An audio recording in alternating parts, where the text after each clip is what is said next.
जय हिंद प्यारे बच्चों, मैं जितेंद्र कुमार पांडे आपका स्वागत करता हूं आपके अपने ही YouTube platform target with Jitendra पर। प्यारे बच्चों, यूपी बोर्ड 2026 की परीक्षा करीब में आती जा रही है और उस परीक्षा के क्रम में आज हम लोग देखने वाले हैं क्लास 12th इंग्लिश का मॉडल पेपर 3rd। इससे पहले हम लोग 2 मॉडल पेपर देख चुके हैं जिसका प्लेलिस्ट बन चुका है। आप लोगों को वहां से प्लेलिस्ट में पूरा मिल जाएगा। आप लोगों के लिए आज तीसरा मॉडल पेपर है। इसमें ऐसे प्रश्न लिए गए हैं जो बार बार परीक्षा में आते हैं या पूछे जाते हैं। तो चलिए शानदार तरीके से मॉडल पेपर शुरुआत करते हैं। मॉडल पेपर आप लोगों को ज़रूर देखना चाहिए क्योंकि इससे पता चलता है कि आपका अभी पूरे सिलेबस में से कौन सा टॉपिक या कौन सा पॉइंट वीक है और उस पर आप मेहनत करके अपने उन जानकारी को, उस चीज़ को मजबूत कर सकते हैं, रिफॉर्म कर सकते हैं। तो चलिए शुरुआत करते हैं और देखते हैं। आप लोग अगर अभी तक चैनल पर नए हैं तो चैनल को सब्सक्राइब कर लीजिए, बेल आइकन दबा दीजिए, क्लास को शेयर कर दीजिए और अपने मित्रों के पास इसे शेयर करते हुए लाइक भी कर दीजिए। तो चलिए शुरू करते हैं। आप लोगों को बता दें जो इसमें आपका सेक्शन ए होता है बच्चों। सेक्शन ए में आपका कॉम्प्रिहेंसिव होता है। कॉम्प्रिहेंसिव मतलब जिसको हम लोग कह सकते हैं कि समझ वाली शक्ति होती है, कि इसमें आपको समझना होता है। तो है क्या, और ये आप लोगों के बोर्ड परीक्षा में 15 नंबर का आता है। Read the following passage carefully. पहला प्रश्न है कि नीचे दिए गए पैसेज को ध्यानपूर्वक पढ़ो and answer the questions given fellow, और उसके नीचे उससे संबंधित दिए गए प्रश्नों का उत्तर दो। अब देखते हैं पैसेज क्या है। इन द मॉडर्न वर्ल्ड, आधुनिक संसार में, technology plays a pivotal role in shaping our daily lives. Technology निभाती है ए पिवोटल रोल, मतलब एक अहम भूमिका, in shaping our daily lives, हमारे दैनिक जीवन के, दैनिक रहन सहन के आकार का निर्माण करने में। From smartphones to artificial intelligence, तब स्मार्टफोन से लेकर के आर्टिफिशियल इंटेलिजेंस यानी जिसको हम लोग क्या कहते हैं, एआई भी कहते हैं। Technological and advancements have transformed, मतलब तकनीकी रूप से और उपलब्धि रूप से ये परिवर्तित हो गया है। हाउ वी कम्युनिकेट, कि हम कैसे संचार करते हैं, बातचीत करते हैं, वर्क कार्य करते हैं, and interact with one another, और एक दूसरे के साथ अपने विचारों को साझा करते हैं।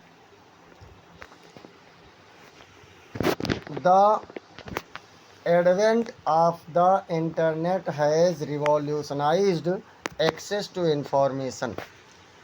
द एडवेंट ऑफ इंटरनेट, मतलब इंटरनेट के आविष्कार ने, हैज़ रिवोल्यूशनाइज्ड, मतलब एक क्रांति ले आया है, एक्सेस टू इंफॉर्मेशन, सूचनाओं को प्राप्त करने में।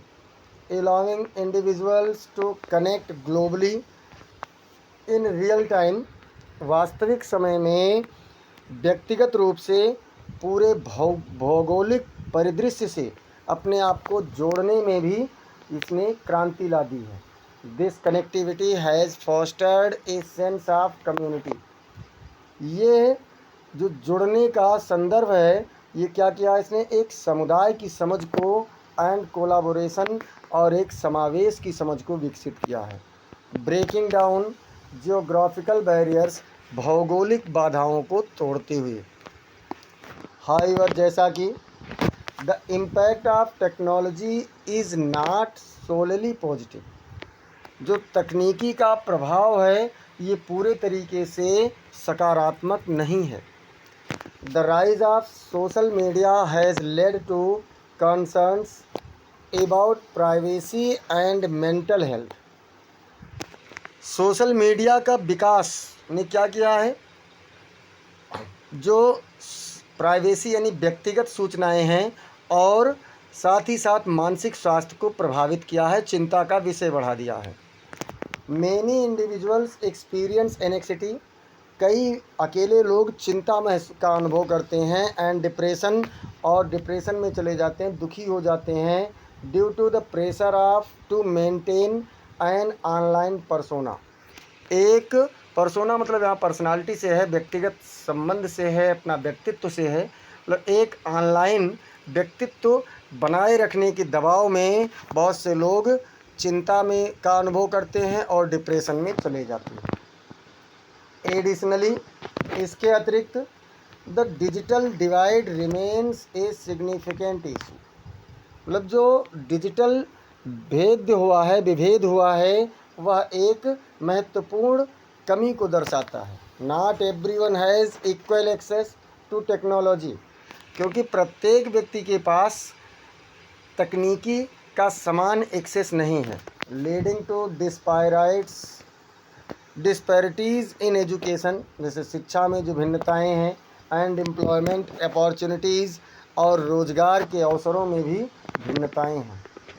As society continues to evolve alongside technology, जब पूरा समाज, पूरा समुदाय ऐसे ही तकनीकी में मिला हुआ होता है, it is crucial to find a balance, तो एक संतुलन प्राप्त करना बहुत मुश्किल होता है। दैट मैक्सिमाइजेस बेनिफिट्स, जो लाभों को अत्यधिक बढ़ा देता है, व्हाइल मिनिमाइजेस ड्रॉबैक्स, जबकि जो कमज़ोर लोग हैं, पिछड़े वर्ग हैं, उनको पीछे ही रखता है।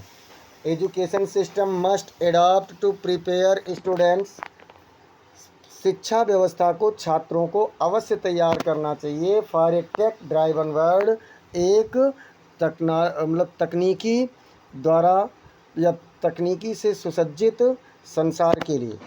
एम्फेसाइजिंग डिजिटल लिटरेसी, उन्हें डिजिटल साक्षरता प्रदान करना चाहिए, एंड क्रिटिकल थिंकिंग स्किल्स, और कमज़ोर से कमज़ोर बिंदुओं पर भी सोचने की योग्यता होनी चाहिए।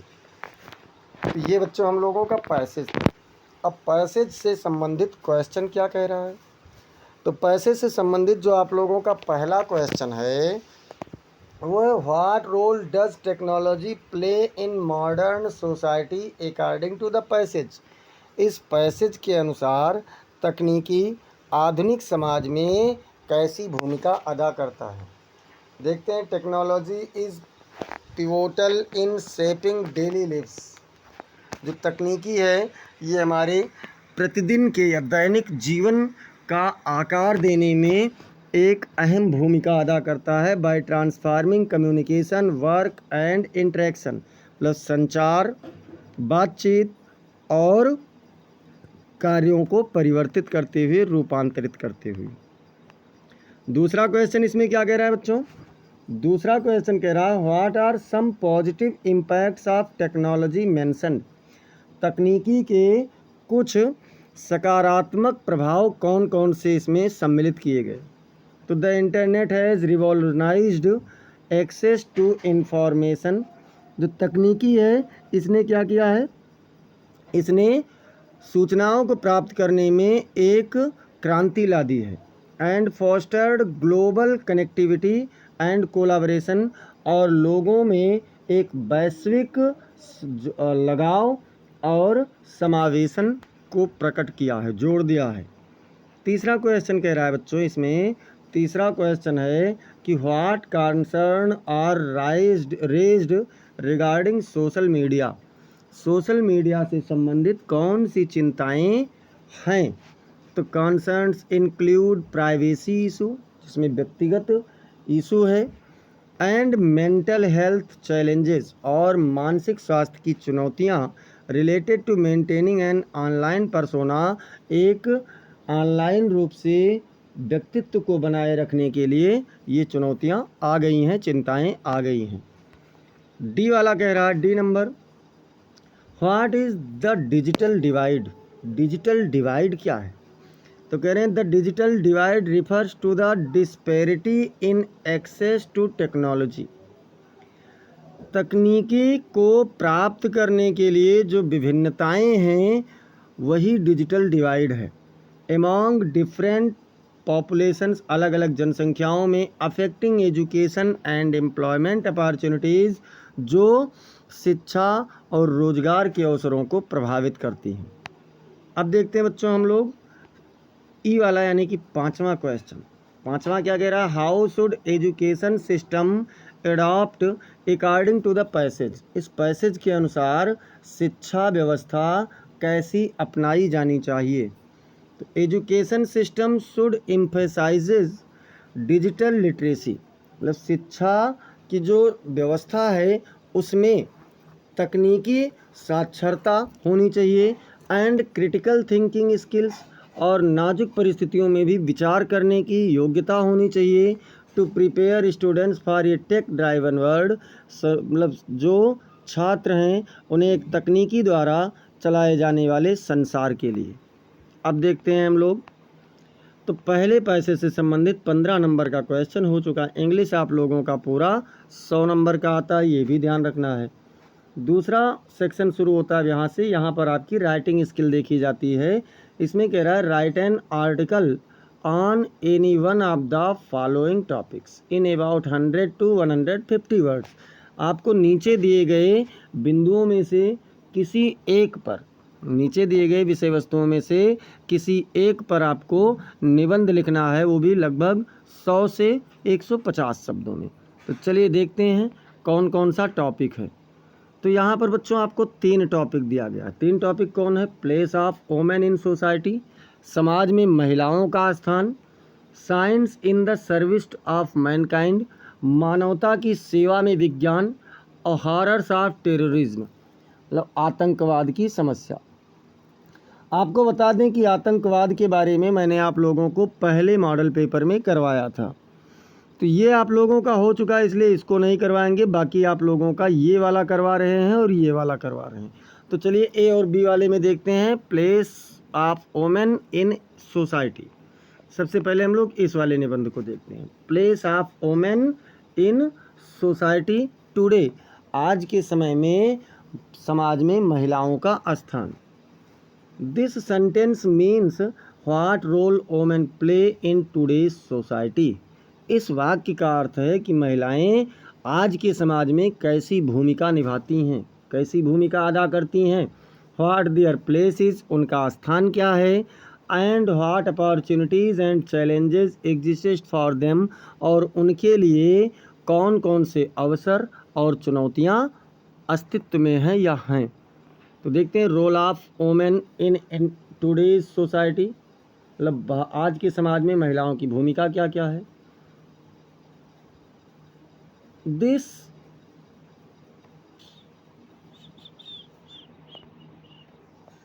एक मिनट बच्चों, ये आपका जो इतना है, ये इतना आप लोगों का मिस हो गया है, गलती से यहाँ पर फिर से आ गया है, यहाँ से ये चलना चाहिए। तो चलिए देखते हैं,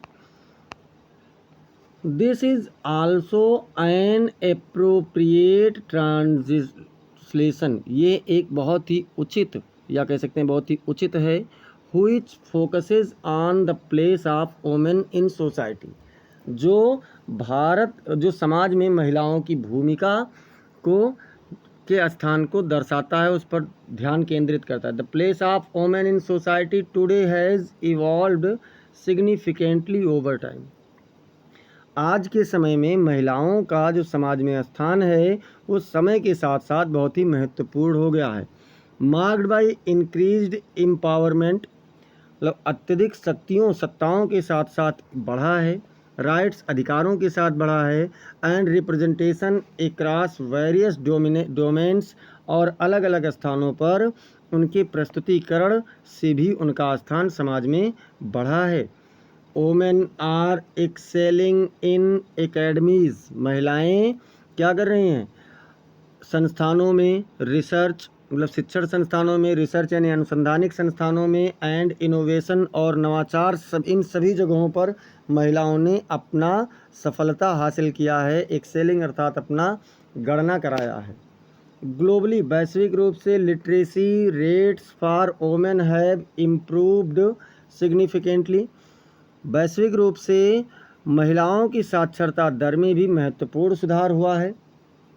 मोर women are pursuing higher education, अधिकतर महिलाएं आज के समय में उच्च शिक्षा प्राप्त कर रही हैं।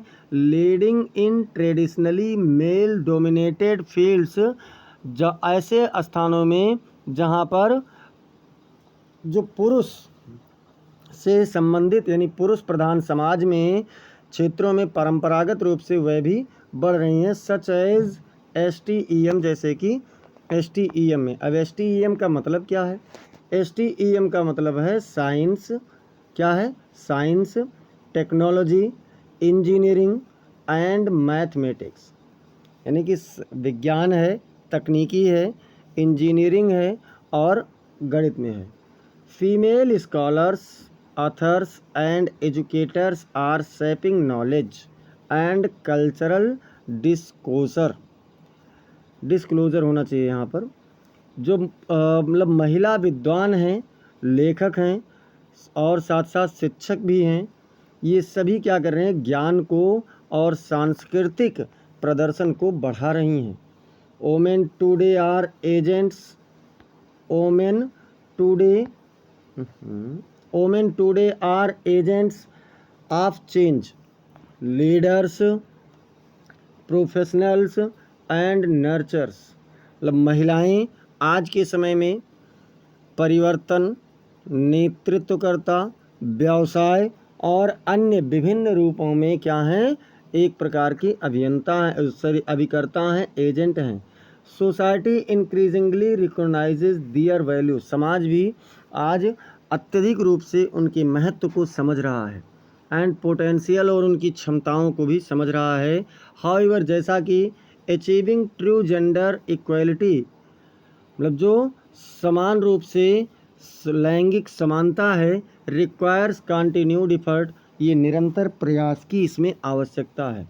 सिस्टमेटिक रिफॉर्म, और एक सिस्टम से, एक तरीके से सुधार की आवश्यकता एंड ग्लोबल कोऑपरेशन। और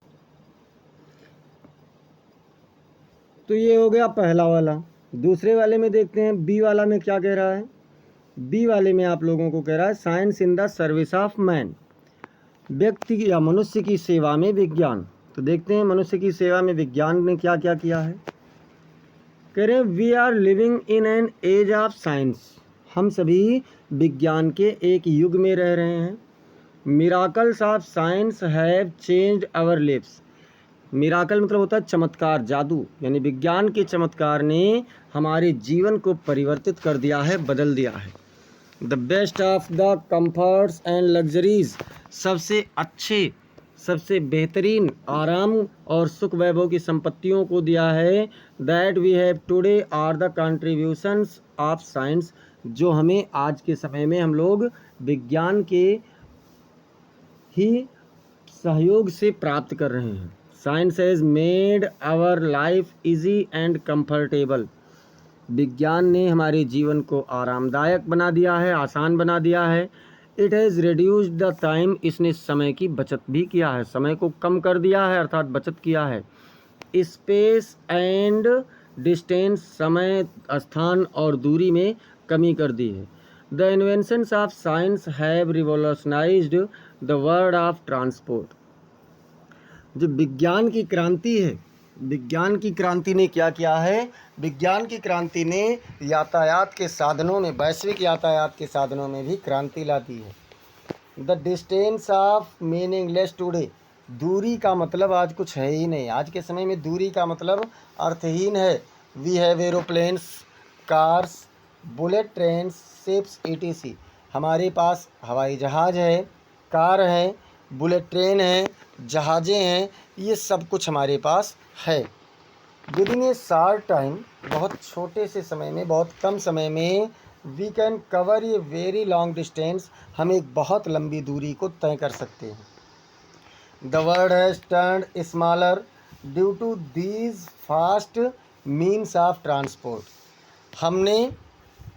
हमने क्या किया? मतलब संसार ने बहुत, मतलब संसार इस यातायात के कारण बहुत छोटा सा हो गया है। Man has succeeded in landing on the moon, मनुष्य चंद्रमा पर भी उतरने में सफल हो गया है। The means of transport have enabled us to explore the possibility of life on other planet, विज्ञान के यातायात के मतलब ने हमें ये भी बता दिया है, खोजने में सहायता किया है कि अन्य ग्रहों पर जीवन कैसे संभव है। Space travel is a reality today, या मतलब अंतरिक्ष की यात्रा आज के समय में क्या है, तो अंतरिक्ष की यात्रा आज के समय में एक प्रकार का वास्तविकता है। Science has helped us to conquer many deadly disease. विज्ञान ने हमें कई घातक रोगों से विजय प्राप्त करने में भी हमारी मदद किया है। डिसीजेज लाइक ट्यूबरक्लोसिस, रोग जैसे कि तपेदिक and cancer are no longer considered dangers and incurable. और कैंसर भी बहुत लंबे समय तक अब मतलब उपचार विहीन नहीं माने जा रहे हैं। Operations are performed in a painless way. Operation भी बिना किसी दर्द के किया जाता है। The discovery of X-ray has helped in diagnosis of a disease. मतलब क्या कह रहे हैं कि जो एक्सरे का आविष्कार है, एक्सरे की खोज है, इसने क्या किया है, तो इसने हमारा मतलब जो डायग्नोसिस के लिए या आंतरिक अंगों के निरीक्षण में हमारी मदद की है। And in locating an injury or fracture, और किसी भी प्रकार के आंतरिक घाव या टूटने के स्थान का पता लगाने के लिए भी किया गया है। Electric shocks are a great boon to surgery. शल्य चिकित्सा के लिए इलेक्ट्रिक शॉट एक बहुत ही वरदान के रूप में साबित हुआ है। इन एडिशन, इसके अतिरिक्त new ultra scanning and plastic surgery, नई अल्ट्रा स्कैनिंग और जो प्लास्टिक की सर्जरी है, are the wonder of science, ये विज्ञान का एक आश्चर्य है। In the field of medicine, दवाओं के क्षेत्र में। बट अब देखिए कह रहे हैं but every silver cloud has a dark lining. लेकिन कोई कितनी भी अच्छी चीज़ क्यों ना हो, उसमें कुछ ना कुछ हानियाँ भी होती हैं। अर्थात प्रत्येक चांदी के बादलों में भी एक काली लाइन हो ही जाती है। साइंस इज़ बोथ, विज्ञान दोनों है, कंस्ट्रक्टिव एंड डिस्ट्रक्टिव, मतलब निर्माण करता भी है और विनाश करता भी है। It has given nuclear bomb, hydrogen bomb, fighter plane. इसने क्या किया है, इसने हमें न्यूक्लियर बम दिया है, हाइड्रोजन बम दिया है, फाइटर प्लेन दिए हैं, सोफिस्टिकेटेड एसल्ट गन्स और दुर्लभ बंदूकें दी हैं, पिस्टल्स एंड राइफल्स, पिस्तौल और राइफल दिए हैं, laser bombs, missiles and rockets, laser bomb, मिसाइलें और रॉकेट भी दिए हैं, can cause destruction and damage, जो विनाश और बर्बादी का कारण हो सकता है, एट ए डिस्टेंट प्लेस, एक दूर के स्थान में भी, मतलब बहुत दूर स्थान है तब भी वहाँ पर भी ये विनाश कर सकता है। 10 इस प्रकार से science has created as well as annihilated, विज्ञान ने निर्माण भी किया है और साथ ही साथ विनाश भी किया है। इट इज़ एन इंस्ट्रूमेंट, ये एक ऐसा उपकरण है which needs to be used with rationality, जिसे बहुत सावधानी पूर्वक प्रयोग किया जाना चाहिए। It is a blessing so long as it is used with care and caution, मतलब ये एक आशीर्वाद तभी तक है जब तक इसका ध्यानपूर्वक और चेतावनी पूर्वक उपयोग किया जाता है। It depends on us how we use it, ये हम पर निर्भर करता है कि हम इसका प्रयोग कैसे करते हैं। इस प्रकार से बच्चों हम लोगों ने क्या देखा कि इस प्रकार से हम लोगों ने क्या देखा कि जो हमारा 10 नंबर का क्वेश्चन था ये भी कंप्लीट हो गया है। अब हम लोग चलते हैं क्वेश्चन नंबर 3 देखते हैं। क्वेश्चन नंबर 3 क्या कह रहा है, तो क्वेश्चन नंबर 3 कह रहा है write a letter to the water works department. आप अपने क्षेत्र के वाटर वर्क डिपार्टमेंट को एक पत्र लिखिए। कैसा पत्र, complaining about erratic and polluted water, मतलब जो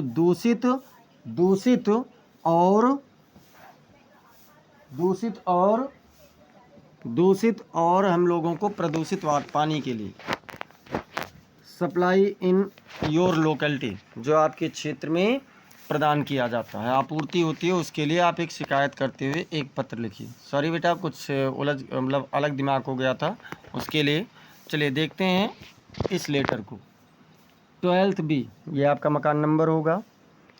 आवास विकास कॉलोनी गोंडा उत्तर प्रदेश। साथ ही साथ जब लेटर लिखेंगे तो डेट इधर ही हो जाएगा, दिसंबर 21, 2024। अब इसके बाद में आप लिख किसे रहे हैं वो इधर लिखेंगे, to the water works department, Gonda UP. भैया हम वहीं के लिए तो लिख रहे हैं। अब देखते हैं सब्जेक्ट, विषय क्या है, किस विषय पर लिख रहे हैं।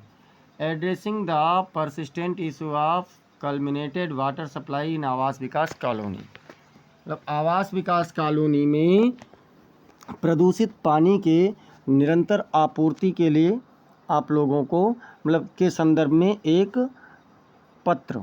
अब देखते हैं तो यहाँ सर या मैडम, देखिए वहाँ पर कोई हो सकता है। फिलहाल आप परीक्षा में लिखेंगे तो चाहे सर लिखेंगे चाहे मैडम लिखेंगे। I am writing to draw your attention to a grave and ongoing problem. मैं आपका ध्यान एक गंभीर और निरंतर चली आ रही समस्या की ओर आकर्षित करने के लिए लिख रहा हूँ। Plaguing the residents of Awas Vikas colony Gonda, जो आवास विकास कॉलोनी गोंडा के निवासियों से संबंधित है। फॉर सेवरल मंथ्स, पिछले कई महीनों से। We have been enduring a severely compromised water, हम लोग किसी प्रकार से पानी से समझौता कर रहे हैं, पानी की आपूर्ति से समझौता कर रहे हैं पिछले कई महीनों से। करेक्टराइज्ड बाई हाई, क्या कहा कि characterised by high chlorine content, जिसमें बहुत अधिक मात्रा में क्लोरीन के गुण पाए गए हैं। And frequent contamination with silt and sand, और उसमें बालू और मिट्टी के कण भी प्राप्त होते हैं। This issue not only disrupts daily life, ये समस्या न केवल प्रतिदिन के या दैनिक के जीवन को प्रभावित करता है, but also poses significant health risk to the community, बल्कि ये एक महत्वपूर्ण स्वास्थ्य खतरा भी समुदाय में उत्पन्न करता है। The adverse effect of this poor water quality, पानी की इतनी घटिया गुण, या कह सकते हैं कि इतना गिरा हुआ गुण के जो विपरीत प्रभाव हैं, आर मैनीफोल्ड, बहुत सारे हैं। The chlorine laden and culminated water has led to skin irritations among residents, यहाँ के निवासियों के बीच में जो क्लोरीन लेड से संबंधित और प्रदूषित पानी आ रहा है, इसने यहाँ के निवासियों के बीच में त्वचा संबंधी रोग उत्पन्न कर दिए हैं। And has significantly affected the cleanliness of utensils, और इसने साथ साथ क्या किया है, यूटेंसिल्स एंड बाथरूम सरफेसेस, और इसने साथ ही साथ महत्वपूर्ण रूप से बर्तनों और बाथरूम के सतहों को भी प्रभावित किया है। Causing stains and persistent grime, जिसमें बहुत सारी समस्याएं, निरंतर समस्याएं उत्पन्न हो रही हैं।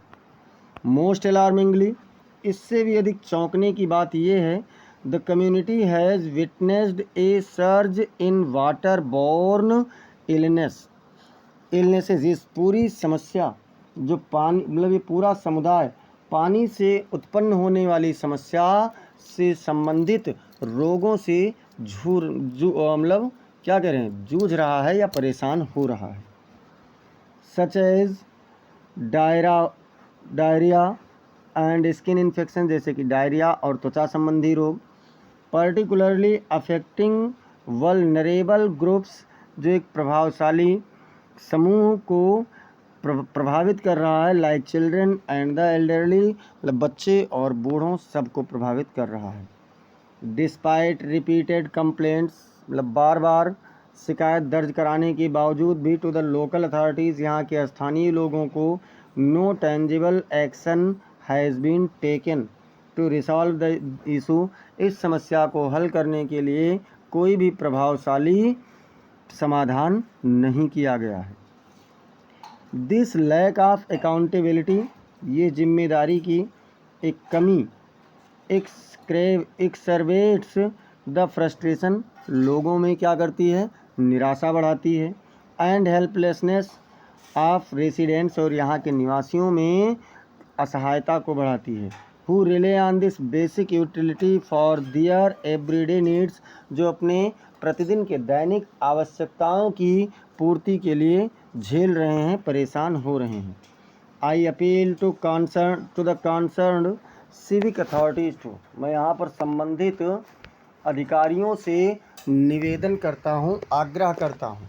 किस किस चीज़ के लिए?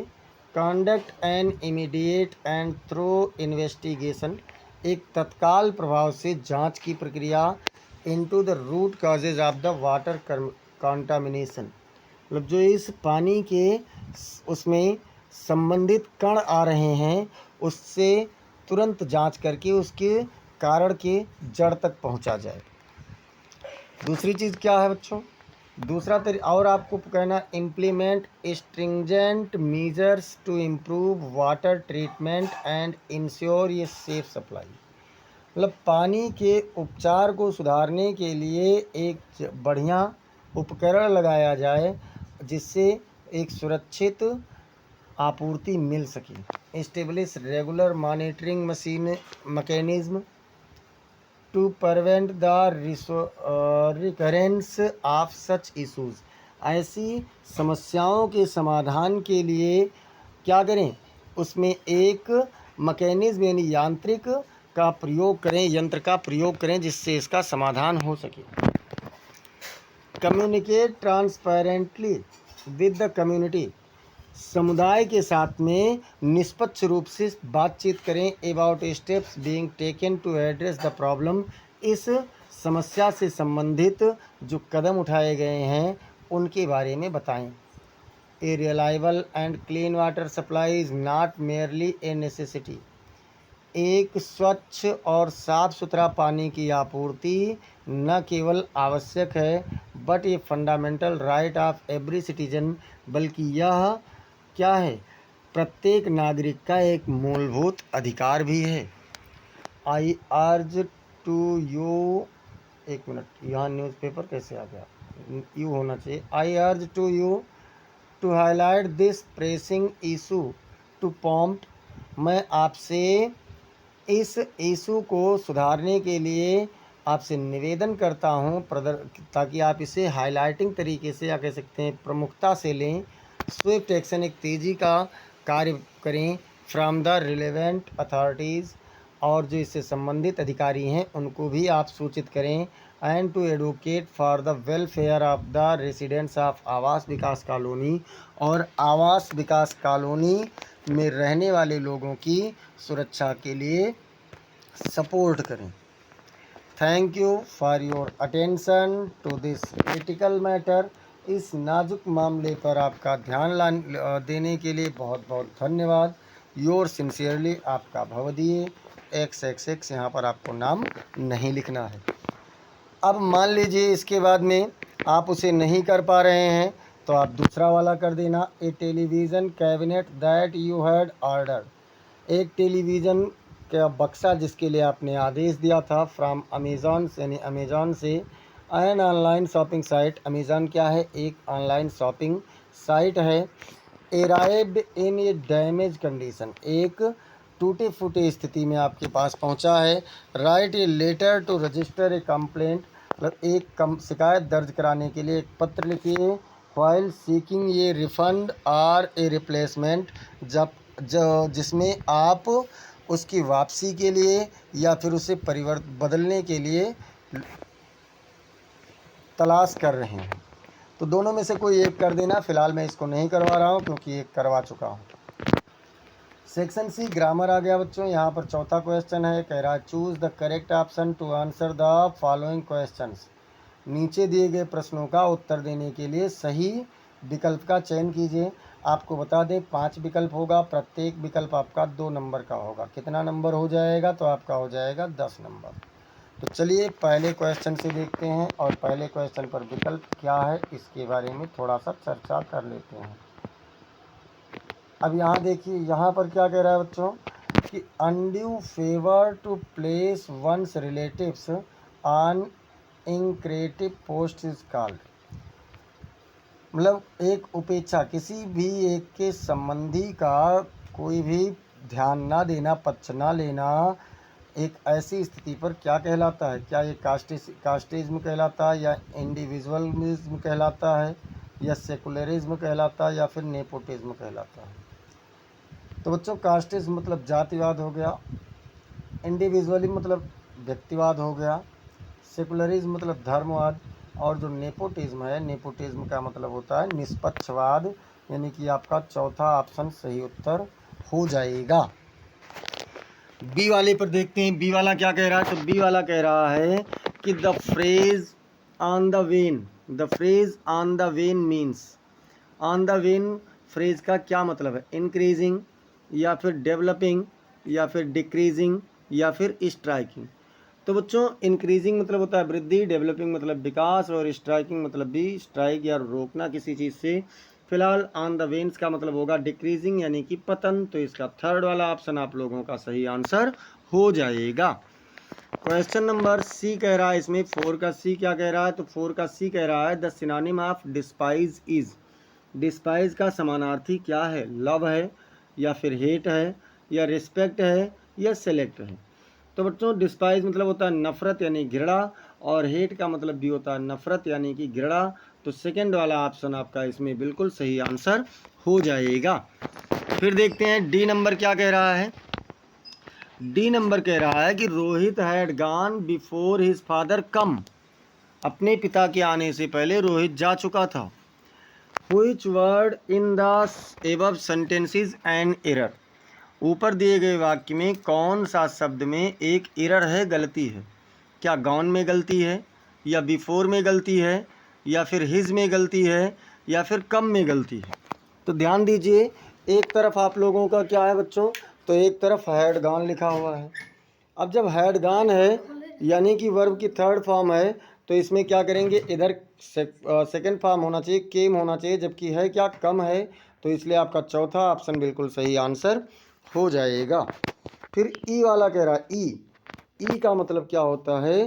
तो ई में देखते हैं the antonym of sever, sever का आपको विपरीत बताना है, एंटोनिम बताना है। तो सेवर का एंटोनिम क्या होगा? मिल्ड होगा, या फिर बोल्ड होगा, या फर्टाइल होगा, या फिर हाइड होगा। तो बच्चों, जो सेवर है, सेवर मतलब होता है कठोर, और मिल्ड का मतलब क्या होता है? कोमल। तो इसलिए आपका मिल्ड वाला ऑप्शन बिल्कुल सही आंसर हो जाएगा। अब हम लोग चलते हैं क्वेश्चन नंबर 5 पर। क्वेश्चन नंबर 5 कह रहा है, क्या कह रहा है 5 number? Change any one of the following into indirect speech, आप नीचे दिए गए वाक्य में से किसी एक को इनडायरेक्ट स्पीच में बदल दीजिए। कह रहा he said oh what A opportunity, what an opportunity, उसने कहा कि अरे कैसा अवसर है, मतलब आश्चर्य की बात हो रही है। तो क्या करेंगे? ही एक्सक्लेम्ड विद सरप्राइज, वह आश्चर्य के साथ चिल्लाया, दैट कि इट वॉज एन अपॉर्चुनिटी, यह एक अवसर था। अगला देखते हैं, अगला क्या कह रहा है? दूसरा नंबर इसमें ही सेड, उसने कहा थैंक यू, आपको धन्यवाद। अब देखिए, ही लिखेंगे, सेड या सेड टू को थैंक भी वर्ब होता है, तो यहाँ पर थैंक्ड कर देंगे, और यू की चेंजिंग ऑब्जेक्ट से होगी, ऑब्जेक्ट पर कुछ है नहीं। तो जब ऑब्जेक्ट पर कुछ भी नहीं है तो वहाँ पर क्या करेंगे? तो जब ऑब्जेक्ट पर कुछ नहीं होता है तो थर्ड पर्सन का ऑब्जेक्ट मान लिया जाता है, और थर्ड पर्सन का ऑब्जेक्ट इसमें क्या होगा? मानते हैं, चलो हर मान लिए। तो ये आपका बन गया ही थैंक्ड हर। अब पांचवा का बी कह रहा है बच्चों, पांचवा का बी वाला क्या कह रहा है? Combine any one of the following, ये फॉलोइंग है, following, combine any one of the following sentences following as directed, मतलब नीचे दिए गए वाक्य में से किसी एक का आप निर्देश के अनुसार परिवर्तन कीजिए। पहला वाक्य कह रहा मतलब जोड़ना है, तो Sheela must work hard, Sheela को कठिन परिश्रम करना चाहिए। शी विल सक्सीड, वह सफल होगी। तो अब इसके लिए हम लोग क्या करेंगे? आंसर में Sheela must work hard, Sheela को कठिन परिश्रम करना चाहिए, एंड शी विल सक्सीड, और वो सफल हो जाएगी। क्यों? क्योंकि कंपाउंड सेंटेंस में जोड़ना है। तो एंड है, बोथ एंड है, but not only but also है, बट है, येट है, स्टिल है, ये सभी बेटा आपके कंपाउंड सेंटेंस वाले कंजक्शन है, यानी कि कोऑर्डिनेटिंग कंजक्शन है। दूसरे में देखते हैं कि कैसे जोड़ने को कह रहा है। दूसरा आप लोगों का कह रहा है दिस इज ए बुक, ये एक किताब है, आई बॉट इट, मैंने इसे खरीदा, इसको कॉम्प्लेक्स सेंटेंस में बनाना है। तो भैया दिस इज द बुक, ये वही किताब है, दैट आई बॉट, जिसे मैंने खरीदा। और ये आपका क्या हो गया, ये आप लोगों का कॉम्प्लेक्स सेंटेंस में बना, और कॉम्प्लेक्स सेंटेंस में एडजेक्टिव क्लॉज का प्रयोग किया गया है। इसके बाद में देखते हैं transform any one of the following as directed. आपको किसी एक को ट्रांसफॉर्म करना है जैसा आपको निर्देश दिया गया है। तो देखते हैं, कह रहे हैं she is more intelligent than any other girl in the class, मतलब वह कक्षा में अन्य किसी भी लड़की से अधिक बुद्धिमान है। इनटू सुपरलेटिव डिग्री, इसे किस में बनाना है, तो सुपरलेटिव डिग्री में बना देना है। तो चलिए देखते हैं, she is the most intelligent girl in the class, वह क्लास में सबसे अधिक बुद्धिमान लड़की है। अब इसके बाद में दूसरा देखते हैं। देखिए यहाँ पर आपको बता दें, मुख्य शब्द पहले लाएंगे, फिर वर्ब लिखेंगे, फिर मोर इंटेलिजेंट दैन के स्थान पर द मोस्ट इंटेलिजेंट यानी कि superlative degree, any other, some other, ये सभी हट जाता है, बाकी जो बचा उसको लिख दिया जाता है। अब इसमें क्या कह रहा है दूसरे वाले में इसके, तो कह रहा है it is time to look into the matter, मतलब ये इस मामले में ध्यान देने का समय है। अब इसमें आप लोगों से कह रहा है into passive voice, passive voice में इसको बदल दीजिए।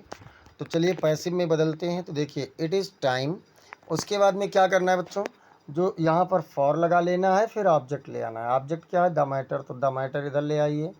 टू बी लुक्ड इनटू क्या हो जाएगा, it is time for the matter to be looked into, यानी यह मामले में देखे जाने का या ध्यान दिए जाने का समय है। अगला कह रहा है कि correct any one of the following, आपको किसी एक वाक्य को, सेंटेंस को सही करना है, किसी एक को सही करना है। जैसे पहला क्या कह रहा है, milk is preferable than tea, दूध चाय की अपेक्षा अधिक चुनने योग्य है। अब इसमें गलती क्या है, तो गलती मैं बता दूं, इसमें आप लोगों का दैन वाले में है। प्रीफर के साथ में टू का प्रयोग होता है, दैन का प्रयोग नहीं होता है। तो क्या हो जाएगा, milk is preferable to tea, चाय से दूध अच्छा है। अगला कह रहा है I went out for walk, मैं घूमने के लिए बाहर गया। इसमें क्या गलती है, तो देखिए वॉक यहाँ पर वर्ब है, और ये जीरंड फॉर्म में तो है नहीं कि आईएनजी लगा है। तो अब इसे दो तरीके से सही कर सकते हैं। एक तरीका तो मैंने यहाँ लिख ही दिया है, आई वेंट आउट, और इसको इन्फिनिटिव बना दीजिए, तो टू हो जाएगा, फॉर की जगह पर टू कर दीजिए। I went out to walk, मैं घूमने के लिए गया, बाहर गया। या फिर फॉर को ऐसे ही रहने दीजिए और वॉक को आईएनजी कर दीजिए, यानी आई वेंट आउट फॉर वॉकिंग, तब भी आपका सही हो जाएगा। तो डी वाला भी हो गया। अब ई वाले में देखते हैं, ई वाले में क्या कह रहा है बच्चों, ई वाले में आपसे कह रहा है use any one of the following pairs of words, किसी भी शब्दों के किसी भी एक जोड़े का प्रयोग कीजिए इन योर आउन सेंटेंसेज, अपने खुद के वाक्यों में, to make the difference in their meaning clear, उनके अर्थों में स्पष्ट भिन्नता बनाने के लिए किसी एक का चयन कीजिए। ब्रेक और ब्रेक, एक ब्रेक का मतलब होता है टूटना, जो पहला ब्रेक है उसका मतलब क्या होता है, टूटना, और ब्रेक का मतलब होता है ब्रेक लगाना, जैसे गाड़ी वगैरह जब रोकने के लिए लगाते हैं। तो क्या करेंगे, पहले ब्रेक का देखते हैं, हु ब्रेक्स चेयर, कुर्सी कौन तोड़ता है, ये बन गया। दूसरा कह रहा है he brakes his car when he wants to stop, जब वह रुकना चाहता है तो वो अपनी कार में ब्रेक लगाता है, तो दोनों का प्रयोग हो गया। दूसरा कह रहा है बच्चों, इसी में दूसरा जोड़ा है, वो क्या कह रहा है, फेयर एंड फेयर, मतलब दो प्रकार का फेयर यहाँ पर लिया गया है और दोनों का अर्थ अलग अलग है। तो जो पहला वाला फेयर है इसका अर्थ होता है मेला, और जो दूसरा फेयर है उसका अर्थ होता है किराया। अब यहाँ पर देखते हैं कि क्या कह रहा है, तो इस मेले वाले का, a boy went to fair, एक बच्चा मेला गया। सेंटेंस बन गया। दूसरा कह रहा है फेयर मतलब किराया, the fair of the bus is so costly, बस का किराया बहुत अधिक महंगा है। तो इस प्रकार से आपका ये वाला बन गया। अब जो छठवां क्वेश्चन आप लोगों का है, छठवां क्वेश्चन कह रहा है कि translate the following passage into English, नीचे दिए गए पैसेज को अंग्रेजी में अनुवाद करो। नीचे दिए गए पैसेज को क्या करना है बच्चों, तो अंग्रेजी में अनुवाद करना है।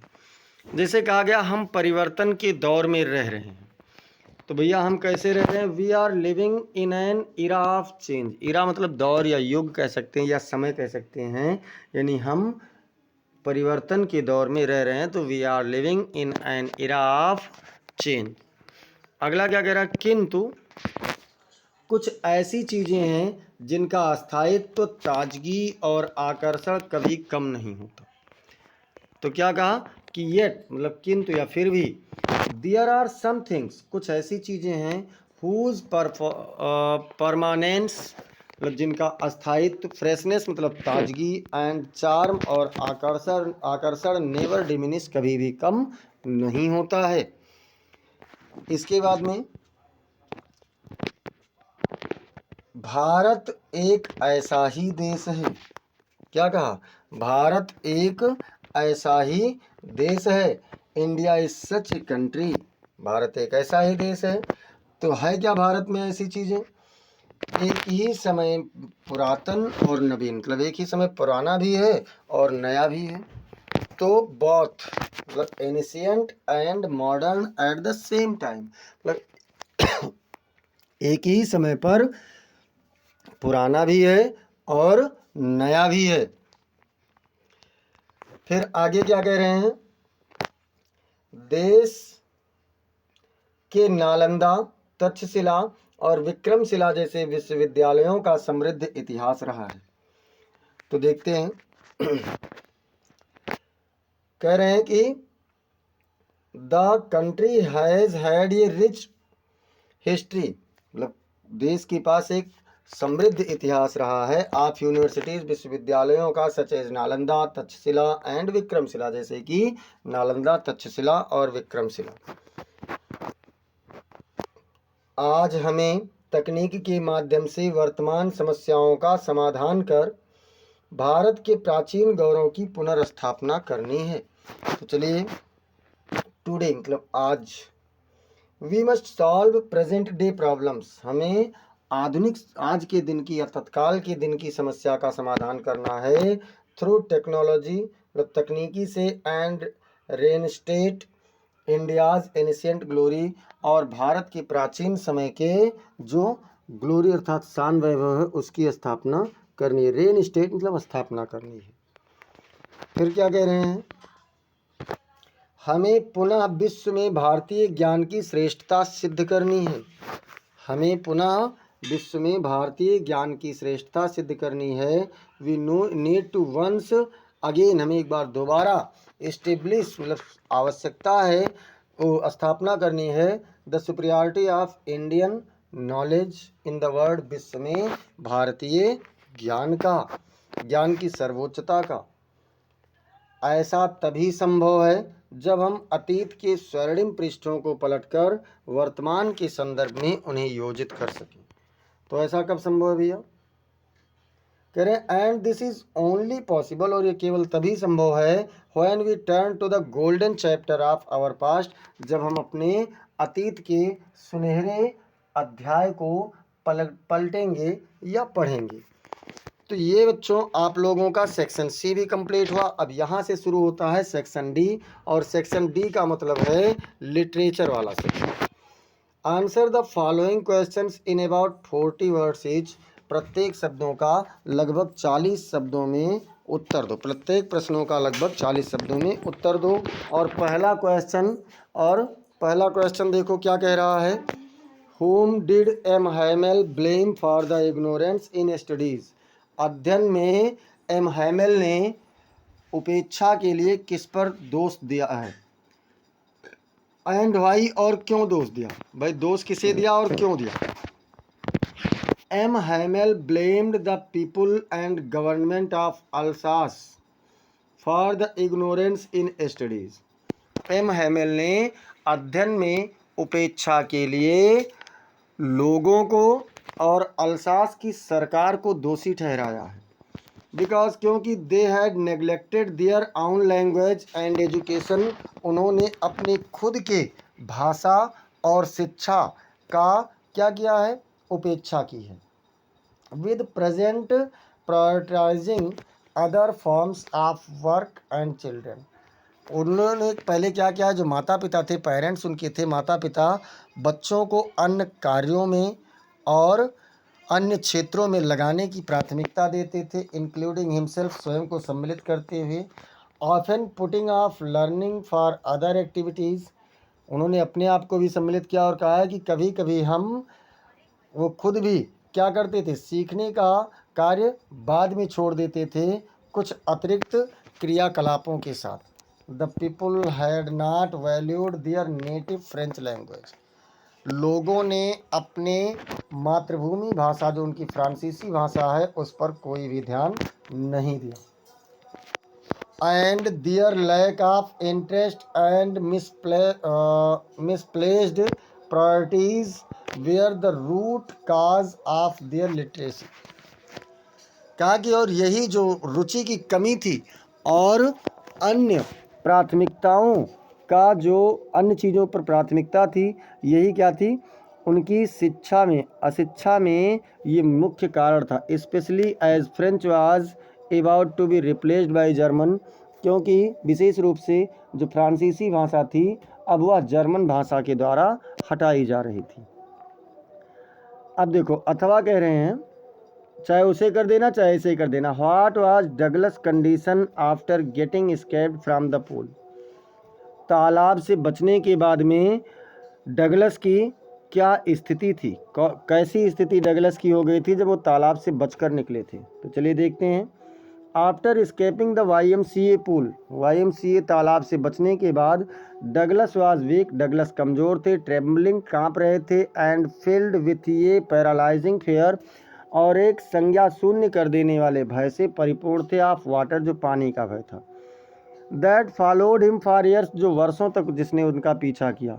डिसरप्टिंग हिज लाइफ, उनके जीवन को बर्बाद करते हुए, एंड प्रिवेंटिंग हिम, और उन्हें रोकते हुए, from participating in water activities, जल के क्रियाकलापों, मतलब पानी में जो क्रियाकलाप होते हैं उन सबको से उनको वंचित करते हुए, जैसे कि लाइक फिशिंग, जैसे कि मछली मारना, बोटिंग, नौका चलाना, एंड स्विमिंग, और तैराकी करना।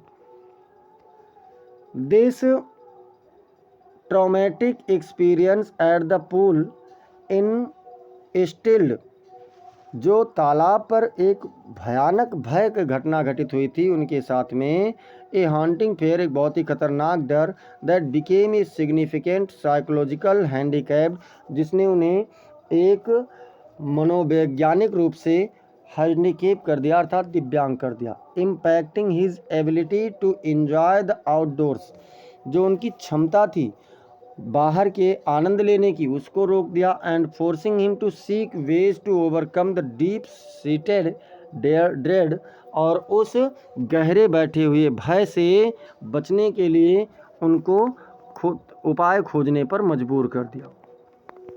अब इसके बाद में बच्चों, चाहे उस उस दोनों में से कोई एक लिखना था। फिर बी वाले में क्या कह रहा है, who was the rat trap seller, चूहेदानी का विक्रेता कौन था। How did he make them, उसने वह उन्हें कैसे बनाता था। तो देखते हैं। The rat trap seller was a peddler, जो चूहेदानी का विक्रेता था वो एक घुमक्कड़ टाइप का था। And he made rat traps himself, और वो चूहेदानियाँ स्वयं बनाता था। By begging for the material, अर्थात वायर्स, तारों को स्वयं मांग करके, कहाँ से, required at stores and big farms, मतलब दुकानों से और बड़े बड़े क्षेत्रों से उन्हें मांग करके स्वयं बनाता था। The rat trap is a short story, जो रैट ट्रैप है एक छोटी कहानी है, हुई चीज़ रिटन बाई सल्मा लेगरलॉफ, जो सल्मा लेगरलॉफ के द्वारा लिखी गई है। And it is all about a man, और यह एक ऐसे व्यक्ति के बारे में है, who lives a downtrodden life as a poor rat trap seller, जो एक गरीब चूहेदानी विक्रेता के रूप में बहुत ही पिछड़ा हुआ जीवन व्यतीत कर रहा था। अगर आप उसे नहीं लिख पा रहे तो अथवा वाले में आप इसे लिख देना। Why did Rajkumar Shukla want to meet Gandhi ji? Rajkumar Shukla Gandhi ji से क्यों मिलना चाहते थे भैया, क्या कारण था? तो देखते हैं। Rajkumar Shukla was an indigo cultivator from Champaran. Rajkumar Shukla Champaran से एक नील के उत्पादक थे। बिहार, चंपारण बिहार से एक नील किसानों के उत्पादक थे। He decided to meet Mahatma Gandhi. उन्होंने महात्मा गांधी से मिलने का निर्णय किया। To seek his help in addressing the grievances, मतलब उस दुखों में ऑफ द इंडिगो फार्मर, जो किसान नील के किसानों के दुख से उन्हें बचाने के लिए, उनकी मदद करने के लिए वे गांधी जी से मिलने गए। Who were being oppressed by the British planters, जो अंग्रेजी जमींदारों के द्वारा दबे हुए थे, दबे कुचले हुए थे। अब इसके बाद में बच्चों आपका एक लॉन्ग आंसर आएगा जो आपका 80 शब्दों में देना होगा। Answer any one of the following in about 80 words. आप नीचे दिए गए किसी भी एक प्रश्न का उत्तर लगभग 80 शब्दों में दीजिए। Describe Douglas struggle at the pool.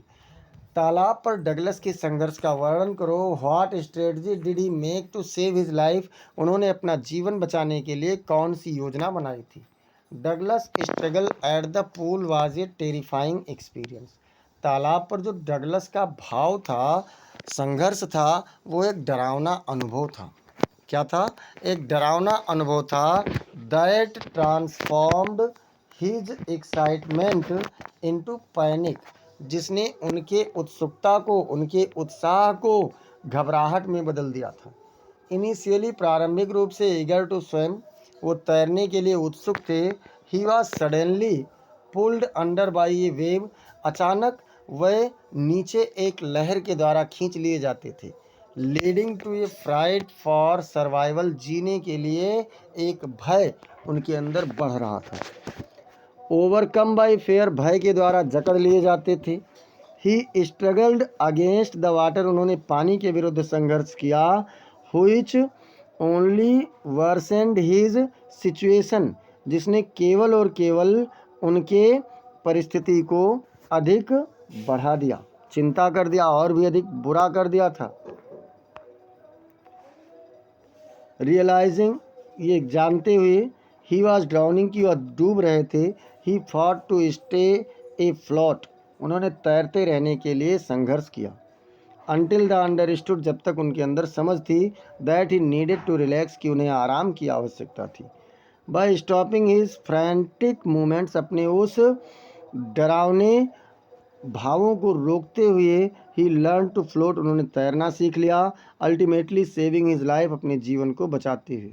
This harrowing experience taught him the value of remaining calm in dire situation, मतलब खतरनाक परिस्थितियों में भी जीने की इच्छा के विरुद्ध संघर्ष करने की क्षमता को इसने उन्हें सिखा दिया था। अगला कह रहे हैं दोनों में से कोई एक करना है। How was Gandhi able to influence lawyers, Gandhi ji वकीलों को कैसे प्रभावित किए। गिव इंस्टेंसेस, कुछ उदाहरण भी दीजिए। तो चलिए देखते हैं भैया।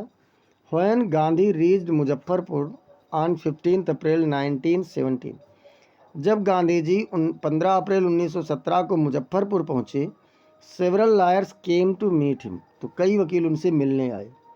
These included prominent local advocates, इसमें कुछ स्थानीय प्रसिद्ध वकील भी थे।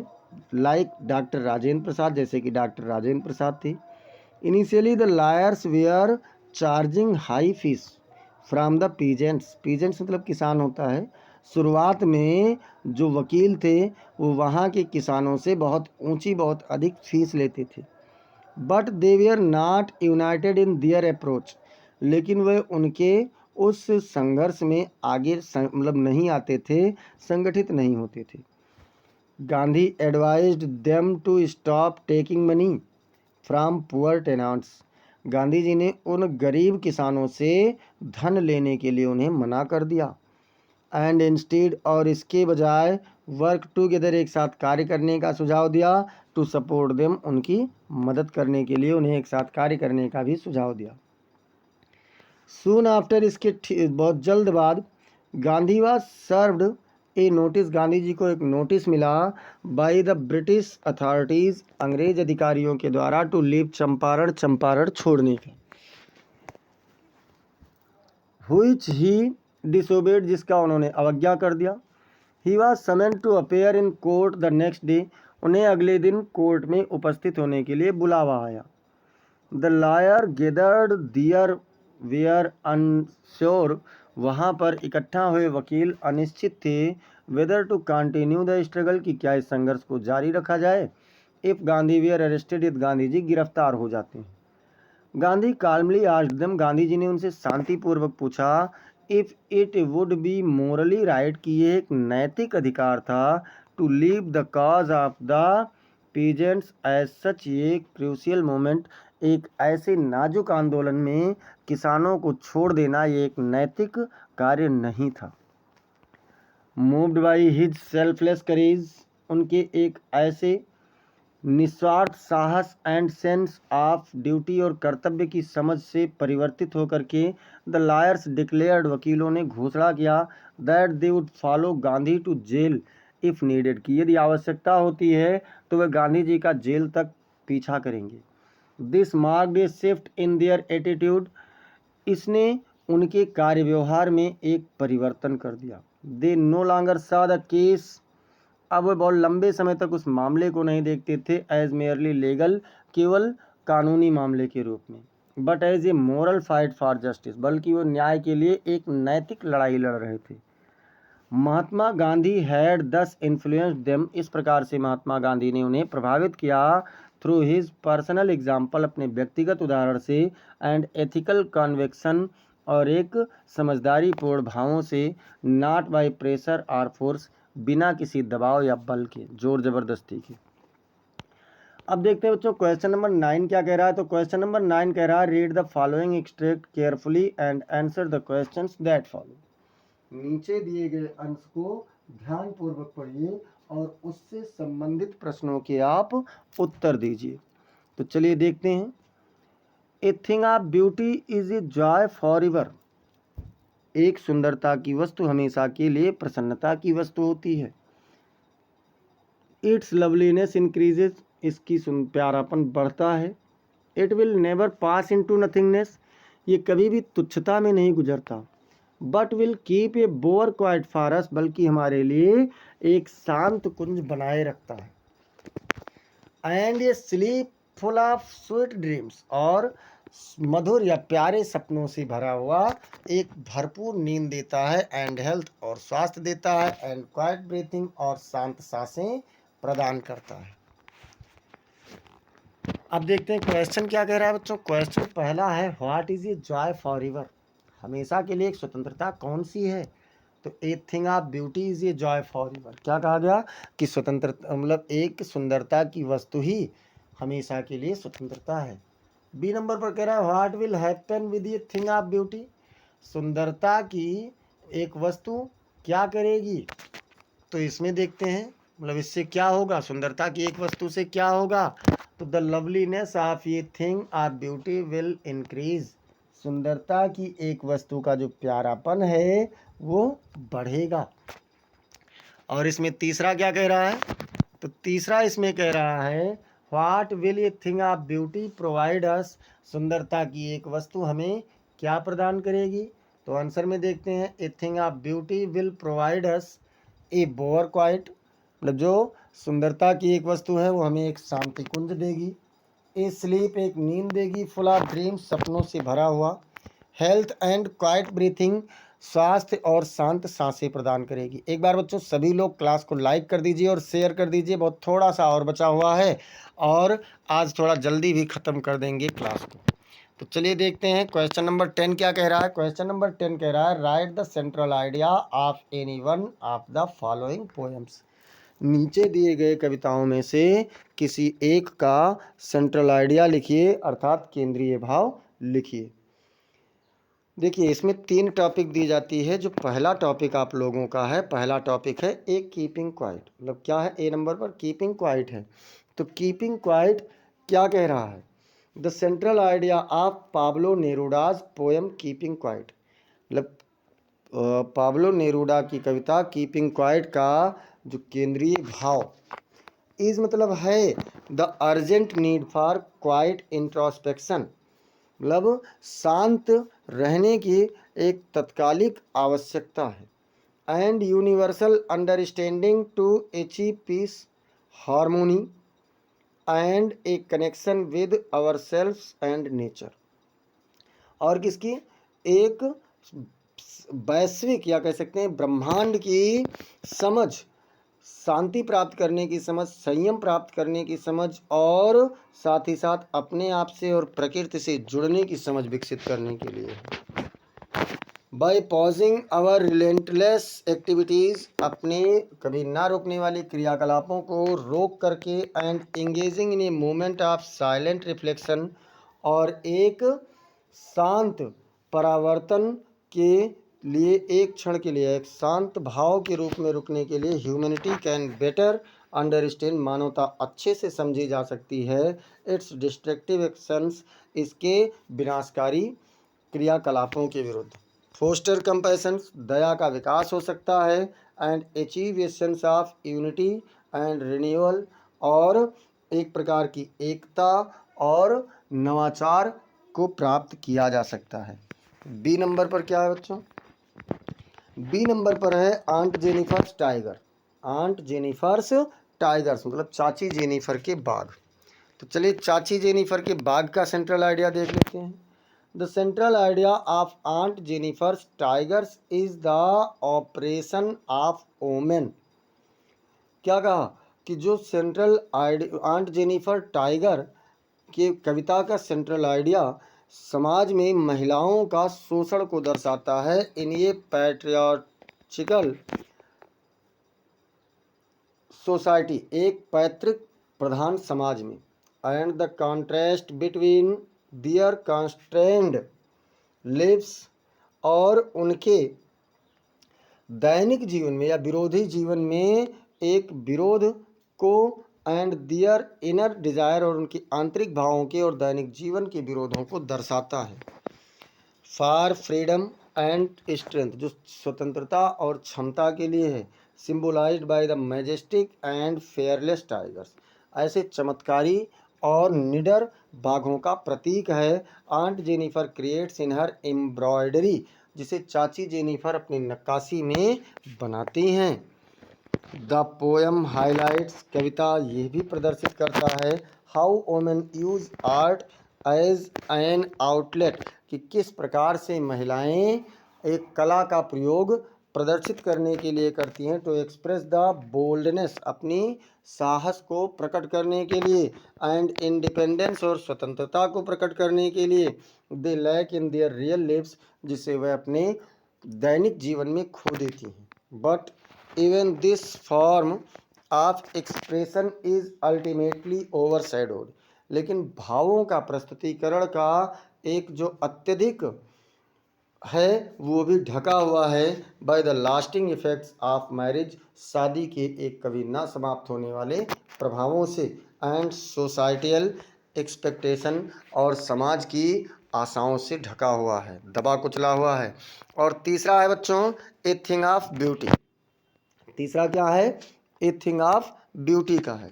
तो चलिए देखते हैं ए थिंग ऑफ ब्यूटी वाले पोएम में क्या कह रहा है।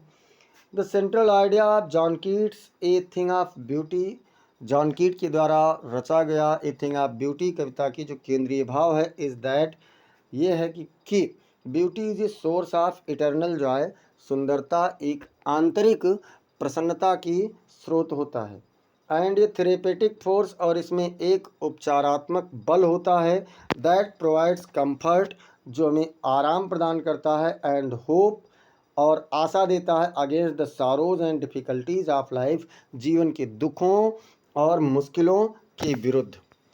It emphasises that the loveliness of beautiful object, ये इस बात की दृढ़ता प्रकट करता है कि इस मतलब सुंदर वस्तुओं की प्यारापन इंक्रीजेज ओवर टाइम, समय के साथ साथ बढ़ता जाता है, एंड नेवर फेड्स, और कभी भी कम नहीं होता है, कभी भी मुरझाता नहीं है। Offering A sense of peace, जो एक समझ की शक्ति को या कह सकते हैं कि जो एक समझ को विकसित करता है, बढ़ाता है। इसके बाद में क्या कहा बच्चों? गुड हेल्थ, जो हमें एक शांति देता है, अच्छा स्वास्थ्य देता है, and connection to something greater, और कुछ बड़ी चीज़ों से हमारा संपर्क स्थापित करता है, देन आवर मंडेन एक्सपीरियंस, हमारे उस धुंधले भावों की अपेक्षा। तो इस प्रकार से हम लोगों ने यहाँ पर क्या देखा? तीनों सेंट्रल आइडिया देख लिया। अब कह रहे हैं answer the following questions in about 40 words etch. आपको नीचे दिए गए पैसेज में से प्रत्येक का लगभग 40 शब्दों में उत्तर देना है। अब इसमें पहला शब्द क्या है? पहला प्रश्न क्या है? Who was psychiatrist? मनोचिकित्सक कौन था? What did he tell about the third level? उसने तृतीय तल के बारे में क्या बताया था? तो चलिए देख लेते हैं कि मनोचिकित्सक कौन था और क्या बताया था।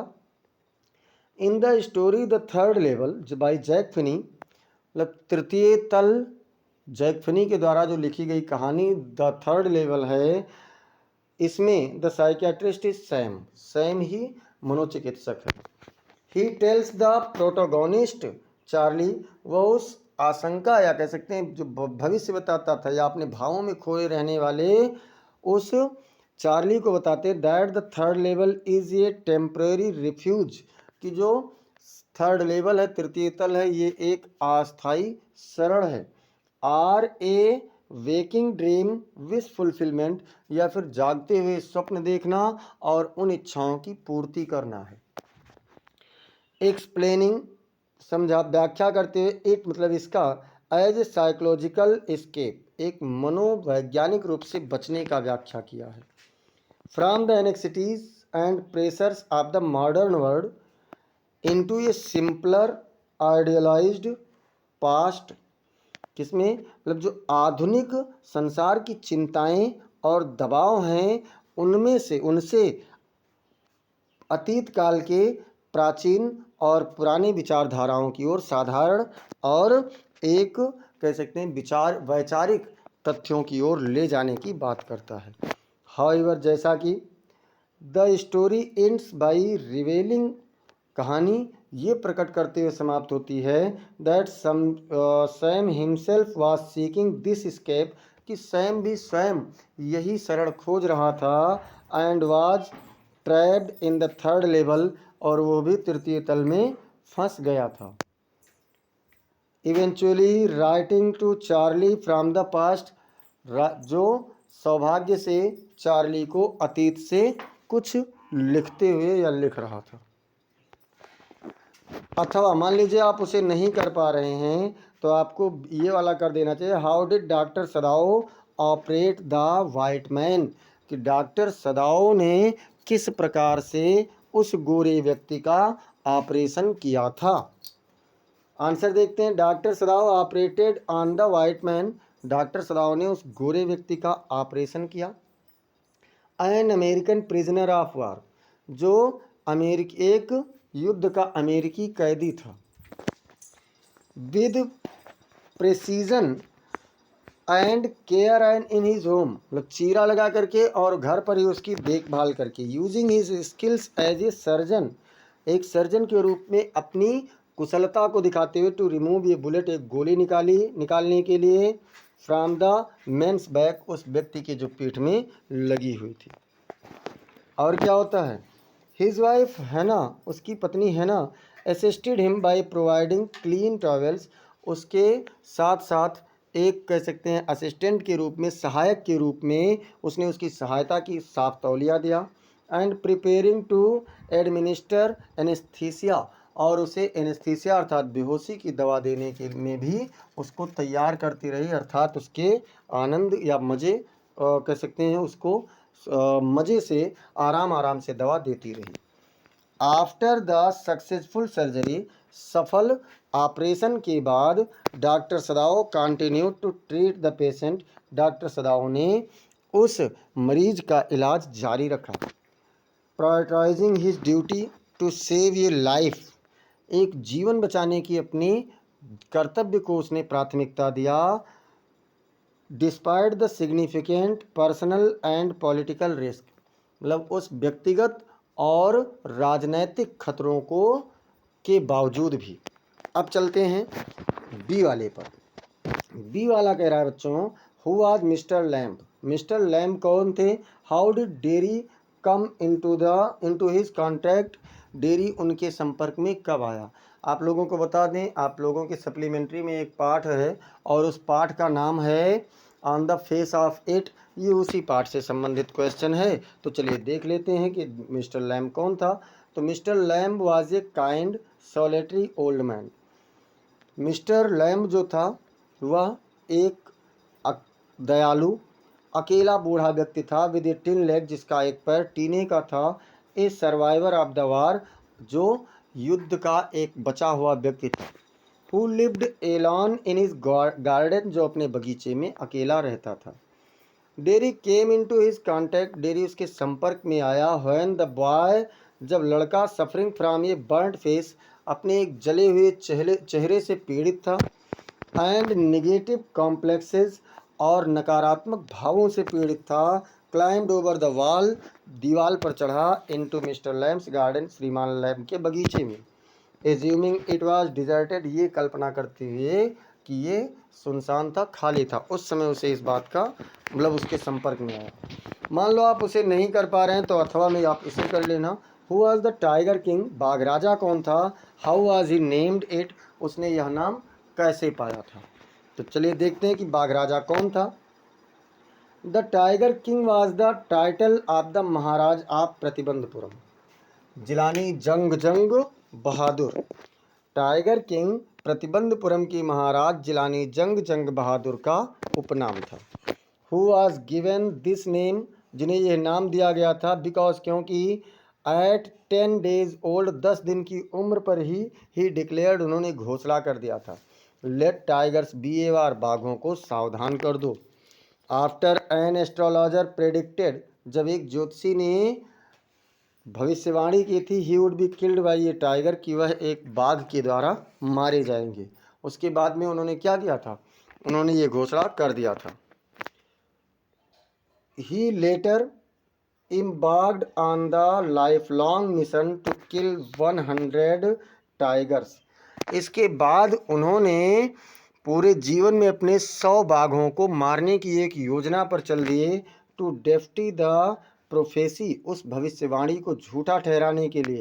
एर्निंग द निक नेम, और अपने उस एक उपनाम पाया। Through his determined pursuit to these powerful animals, इन शक्तिशाली बाघ जानवरों से वह अपने दृढ़ता की दृढ़ इच्छा पर चलते रहे।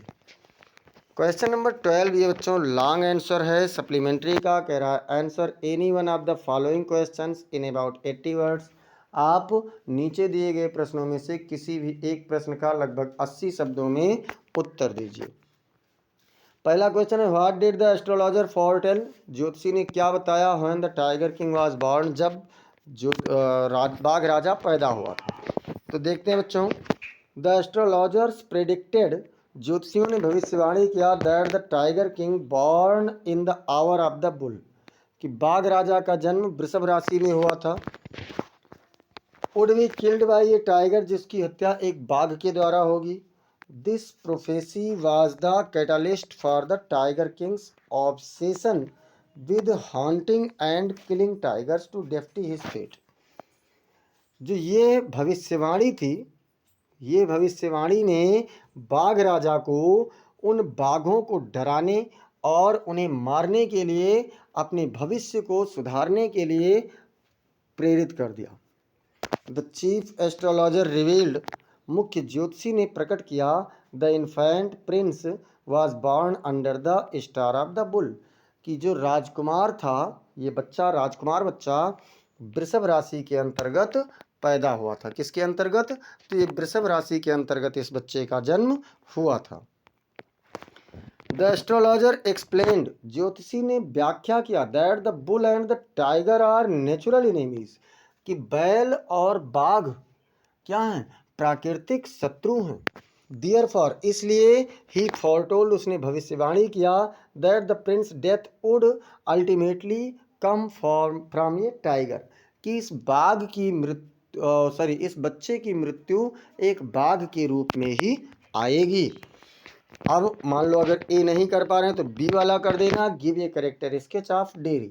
डेरी का आपको एक चरित्र चित्रण बताना है। तो चलिए डेरी का चरित्र चित्रण बता देते हैं और देख लेते हैं। Dairy is a 14-year-old boy. Dairy एक 15 वर्षीय लड़का है। डेरी कौन है? तो डेरी एक 15 वर्षीय लड़का है। From Susan Hill's story, Susan Hill की कहानी का on the face of it, on the face of it एक कहानी है सुसान हिल की, उसका एक 14 साल का लड़का है।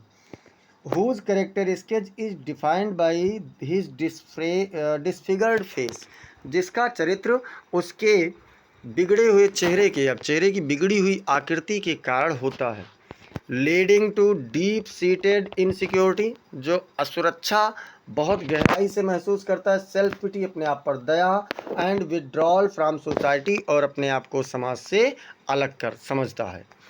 दो इनिशियली वेरी एंड डेफिएंट, यद्यपि ये प्रारंभिक रूप से या शुरुआत में एकदम से अलग है, भिन्न है, इसका कोई भी संबंध नहीं है।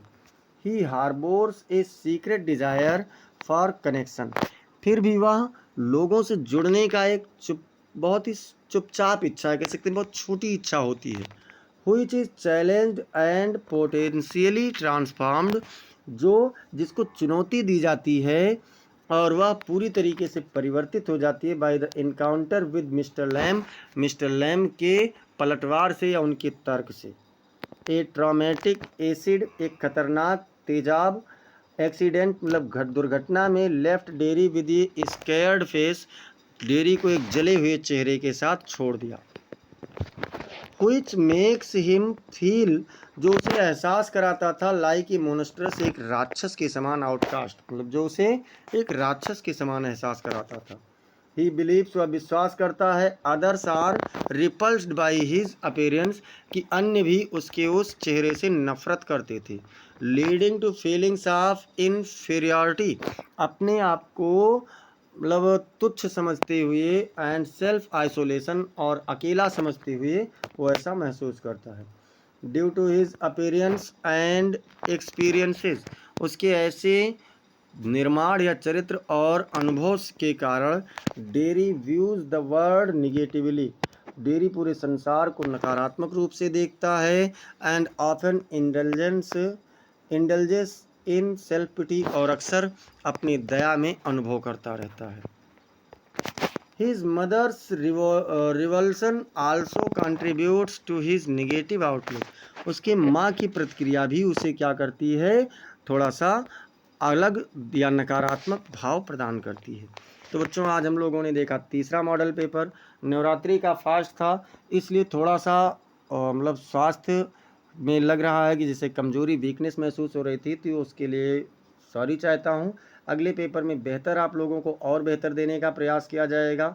अगर आप लोगों ने अब तक चैनल को सब्सक्राइब नहीं किया है तो आप लोग चैनल को सब्सक्राइब कर लीजिए, साथ ही साथ बेल आइकन दबा दीजिए, क्लास को लाइक कर दीजिए, इसे आप अपने मित्रों के पास में शेयर भी कर दीजिए, और कमेंट सेक्शन में आप लोग ज़रूर बताएं कि आपको क्लास कैसी लगी। अगर कोई सुझाव है तो उसे भी कमेंट सेक्शन में बताएं। मिलते हैं फिर अगली क्लास में, तब तक के लिए जय हिंद, जय भारत।